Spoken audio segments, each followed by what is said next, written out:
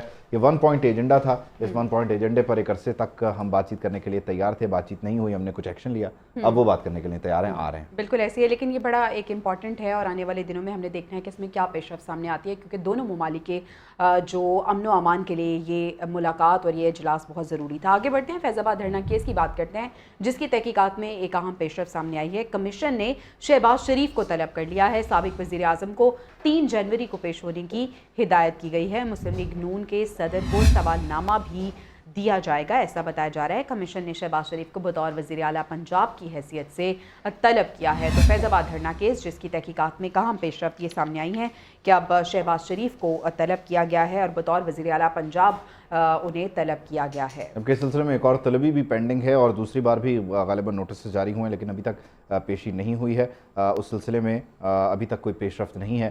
خیر، شہباز شریف بلا لیے گئے ہیں وزیر اعلیٰ پنجاب کی حیثیت سے، دیکھتے ہیں ان سے کیا سوال ہوتے ہیں، وہ کیا جواب دیتے ہیں۔ دوسری طرف پی ٹی آئی رہنما عمر ڈار کی بازیابی سے متعلق کیس کی لاہور ہائی کورٹ میں سماعت ہوئی ہے۔ عمر ڈار کے مبینہ اغوا سے متعلق یہ کیس ہے، درخواست دائر کی گئی تھی۔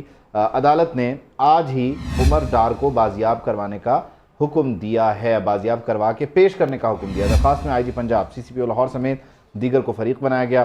مغوی کے خاندان کو مسلسل سیاسی انتقام کا نشانہ بنایا جا رہا ہے، درخواست گزار کا موقف تھا عدالت عمر ڈار کو بازیاب کروا کر پیش کرنے کا حکم دے، یہ استدعا کی گئی تھی، تو عدالت نے اس معاملے کو سنا اور عمر ڈار کی بازیابی کا حکم دیا۔ نہ صرف بازیابی بلکہ ٹائم لائن سیٹ کرتے ہوئے آج کا دن مقرر کیا اور کہا کہ آج ہی بازیاب کروائیں، آج ہی پیش کریں۔ عمر ڈار عثمان ڈار کے بھائی ہیں، سیالکوٹ سے ان کا تعلق ہے، لاہور سے اغوا ہوئے، غائب ہوئے، مبینہ طور پر پتہ نہیں خود گئے یا جو بھی ہے معاملہ۔ یہ کہا جا رہا تھا کہ ان کو پکڑ لیا گیا ہے، لیکن تردید ہو گئی ہے۔ نگران وزیر اطلاعات بلوچستان جان اچھکزئی کی بات کرتے ہیں، جو یہ کہہ رہے ہیں کہ حالیہ دہشت گردی کے جو واقعات ہیں ان کے تانے بانے افغانستان سے ملتے ہیں۔ افغانستان مطلوب دہشت گرد پاکستان کے حوالے کرے، مسلح افواج آخری دہشت گرد کے خاتمے تک جنگ جاری رکھے گی۔ ان کی گفتگو سنیے۔ ون ڈاکومنٹ رجیم پاکستان کی تاریخ میں پہلی دفعہ امپلیمنٹ ہو چکا ہے۔ کہیں دہائیوں سے بغیر ڈاکومنٹس کے، بغیر پاسپورٹ کے پاکستان کی انٹرنیشنل بارڈرز کو روزانہ کی بنیاد پہ وائلیٹ کیا جا رہا تھا، لیکن الحمدللہ 2023 میں ریاست پاکستان نے پاکستان کے انٹرنیشنل بارڈرز کو ریگولیٹ کرنے کا فیصلہ کیا اور پاسپورٹ کی شرط لازمی کی۔ اب کوئی بھی پاکستان کے بارڈرز کو بغیر پاسپورٹ اور ویزے کے کراس نہیں کر سکتا۔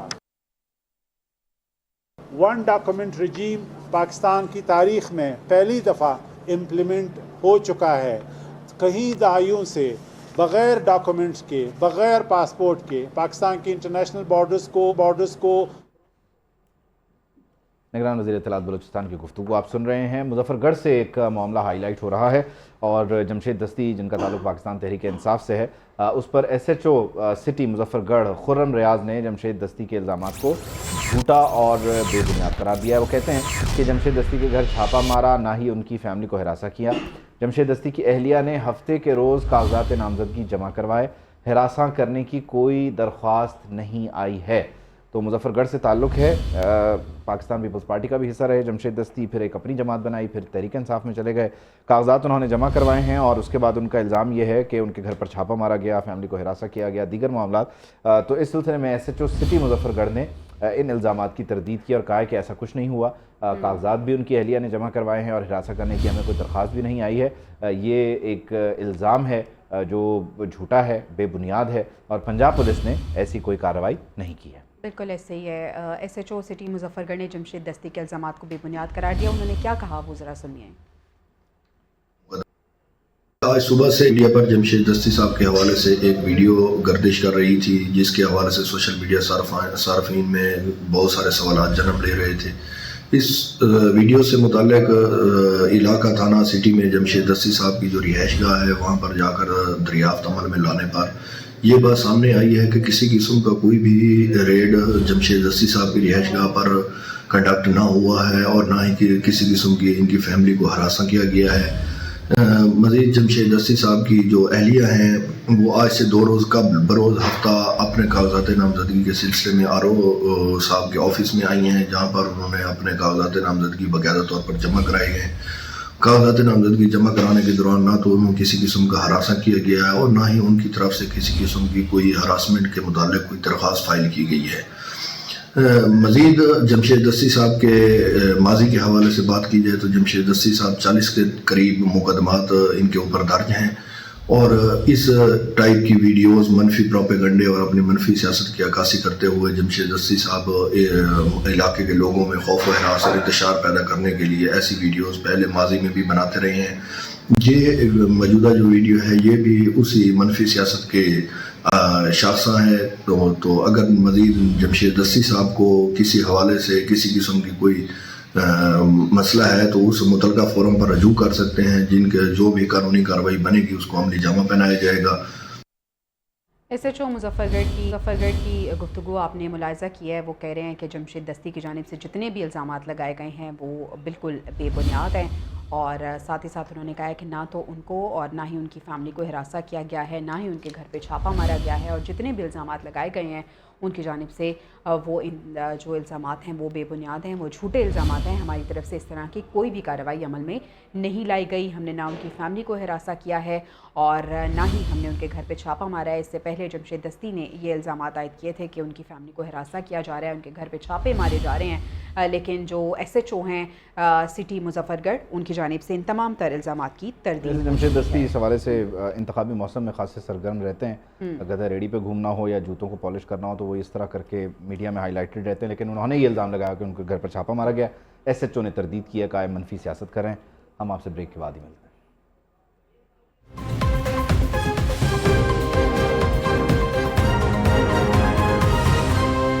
Welcome back to the news room, اور نیوز روم میں ہم بات کریں گے انتخابات کے حوالے سے۔ نیا سال 2024 جو کہ پاکستان میں انتخابات کا سال ہے، اور آپ کو یہ بھی بتاتے چلیں کہ پاکستان کے ساتھ ساتھ دیگر جو 78 ممالک ہے دنیا کے وہاں پہ بھی انتخابات ہونے جا رہے ہیں۔ اگر اسپیشلی پاکستان کی بات کریں تو 8 فروری 2024 کو یہ انتخابات ہونے جا رہے ہیں۔ کیا گہما گہمی ہے اس وقت؟ صورتحال یہ بنی ہوئی ہے کہ جو کاغذات نامزدگی ہیں وہ یا تو منظور ہوئے ہیں یا مسترد ہوئے ہیں، تو ان کی جو لسٹس ہیں وہ آویزہ کر دی گئی ہیں۔ اب دیکھنا یہ ہے کہ جن کے مسترد ہوئے ہیں وہ کس طرح اس کو آگے ایپلیٹ فورم میں لے کے جاتے ہیں، اور دوسری طرف جن کے منظور ہوئے ان کے خلاف بھی کچھ لوگ جا رہے ہیں، جیسے میاں محمد نواز شریف کے کاغذات کی منظوری کے خلاف۔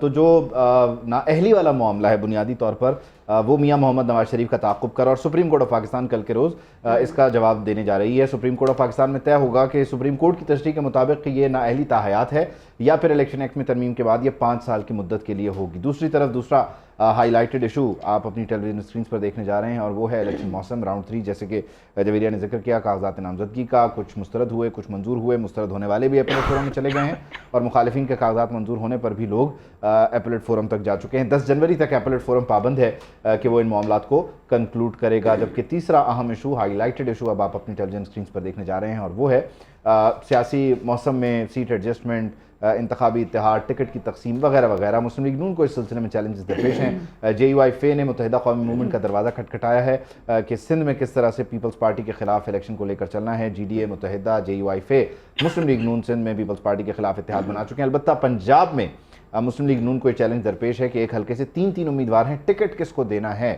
اور بتایا جا رہا ہے کہ ٹکٹ طے ہو چکا ہے، ابھی تک اعلان نہیں، اور جس کو ٹکٹ دیا جائے گا اسے بھی کہا جائے گا کہ چپ رہ کے خاموشی سے کسی کو کچھ بتانا نہیں والا حساب ہوگا.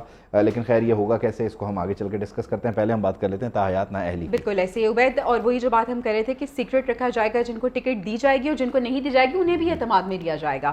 تو یہ سارا معاملہ ہے، اس کو آگے جا کے ہم ڈسکس کریں گے. ابھی تاحیات نااہلی سے متعلق سپریم کورٹ کا جو فیصلہ ہے وہ چلے گا یا الیکشن ایکٹ. سپریم کورٹ میں تاحیات نااہلی کیس کی سماعت کل ہونے جا رہی ہے. چیف جسٹس آف پاکستان نے 7 رکنی بینچ اس سلسلے میں تشکیل دے دیا ہے. چیف جسٹس قاضی فائز عیسیٰ لارجر بینچ کے سربراہ ہوں گے. جسٹس منصور علی، جسٹس یحییٰ آفریدی اور جسٹس امین اس میں شامل ہوں گے. جسٹس مندوخیل، جسٹس محمد علی مظہر، جسٹس مسرت ہلالی اس بینچ کا حصہ ہونے جا رہے ہیں. تاحیات نااہلی سے متعلق سپریم کورٹ کا فیصلہ چلے گا یا پھر الیکشن ایکٹ کا، تو اس حوالے سے سماعت ہونے جا رہی ہے. دوسری جانب پشاور ہائی کورٹ میں بلے کے کیس کی بھی کل سنوائی ہے. الیکشن کمیشن کی ضمنی درخواستیں سماعت کے لیے مقرر ہوئی ہیں. جسٹس اعجاز خان درخواستوں پر سماعت کریں گے، اور کمیشن نے ہائی کورٹ فیصلے کے خلاف نظر ثانی اپیلیں دائر کر رکھی ہیں. فیصلہ واپس لینے، کیس کے لیے ڈویژنل بینچ تشکیل دینے کی استدعا کی گئی ہے. الیکشن کمیشن آف پاکستان کے فیصلے کو پشاور ہائی کورٹ نے معطل کیا تھا اگلی سماعت تک. سنگل بینچ نے یہ فیصلہ سنایا تھا اور بلے کا نشان واپس کر دیا تھا، اور یہ کہا تھا، مینشن کیا تھا کہ ڈویژنل بینچ اس معاملے کو سنے گا. اب اسی قسم کا معاملہ، یعنی ڈویژنل بینچ اس معاملے کو سنے، الیکشن کمیشن کا فیصلہ بحال کیا جائے. یہ الیکشن کمیشن اپنی درخواست لے کر پشاور ہائی کورٹ چلا گیا ہے. کل پشاور ہائی کورٹ میں اس معاملے کو سنا جائے گا. دیکھتے ہیں کہ الیکشن کمیشن جیتا ہے یا بلے کا نشان جو ہے وہ پی ٹی آئی کو ملا رہتا ہے، برقرار رہتا ہے، بحال رہتا ہے. خیر، انتخابی شیڈیول آنے سے پہلے ہوئی حلقہ بندیوں پر الیکشن ہوگا. سپریم کورٹ ہی پہلے بھی واضح کر چکا ہے. آج ایک مرتبہ پھر اس معاملے کو دہرایا گیا اور کہا گیا کہ ہمارا آخری حکم بھی یہی ہے اور آج کا بھی یہی ہے. جسٹس منصور علی شاہ نے کہا کہ ہم پہلے اس سلسلے میں حکم دے چکے ہیں، آج بھی یہی ہے. ان 165 کی حلقہ بندی سے متعلق معاملہ زیر سماعت تھا، اور اس کیس میں یہ کہا گیا کہ آئندہ انتخابات ہو جانے کے بعد اس معاملے کو دیکھ سکتے ہیں، ابھی اس وقت ہم کچھ نہیں کر سکتے. جسٹس منصور علی شاہ نے بڑی کلیئرٹی کے ساتھ اس معاملے کو ایڈریس کیا، کیونکہ سپریم کورٹ ہی یہ حکم دے چکی ہے کہ الیکشن ہو جانے کے بعد انتخابی حلقہ بندیوں پر جو اعتراض ہے اسے دیکھا جائے گا، کیونکہ اگر ابھی اس معاملے کو چھیڑ دیا گیا تو انتخابی شیڈیول کے ڈسٹرب ہونے کا خطرہ اور خدشہ موجود ہے، جو کہ ہونا نہیں ہے، کیونکہ 8 فروری پتھر پر لکیر ہے. بالکل ایسے ہی ہے. انتخابات کی بات ہو رہی ہے جو کہ 8 فروری کو ہونے جا رہے ہیں. کاغذات نامزدگی کچھ کے منظور ہوئے، کچھ کے مسترد ہوئے، اور اس کی ایک فہرست ہے جو کہ جاری کر دی گئی ہے. اس فہرست کے مطابق کیا تفصیلات ہیں وہ ہم آپ کو بتا دیتے ہیں. قومی اسمبلی کے لیے 7473 امیدواروں نے کاغذات نامزدگی جمع کرائے. ریٹرننگ افسروں نے 6449 امیدواروں کے کاغذات نامزدگی منظور کر لیے. 1024 امیدواروں کے کاغذات مسترد کر دیے گئے. صوبائی اسمبلیوں کے لیے 18478 امیدواروں نے کاغذات نامزدگی جمع کرائے. چاروں صوبوں کی اگر ہم بات کریں تو 2216 امیدواروں کے کاغذات نامزدگی مسترد ہو گئے ہیں. 4 صوبائی اسمبلی کی نشستوں کے لیے 16262 امیدواروں کے کاغذات منظور ہوئے ہیں. صوبائی اسمبلی کی نشستوں کے لیے 18478 امیدواروں نے کاغذات نامزدگی جمع کرائے تھے. تو کاغذات جن کے منظور ہوئے اور مسترد ہوئے اس کی تفصیلات اور فہرست سامنے آ چکی ہے. خیر، نواز شریف کے جو کاغذات نامزدگی تھے ان سے متعلق اپیلوں کی اگر بات کریں تو نواز شریف کے کاغذات کی منظوری کے خلاف لاہور اور مانسہرہ میں اپیلیں دائر ہو گئی ہیں. NA 130 لاہور سے کاغذات کی منظوری کے خلاف اشتیاق چودھری ایڈوکیٹ نے اپیل دائر کی ہے. مانسہرہ میں وقار خان ایڈوکیٹ نے کاغذات کی منظوری کے خلاف اپیل دائر کر دی ہے. نواز شریف کے کاغذات نامزدگی مسترد کرنے کی اس میں استدعا کی گئی ہے.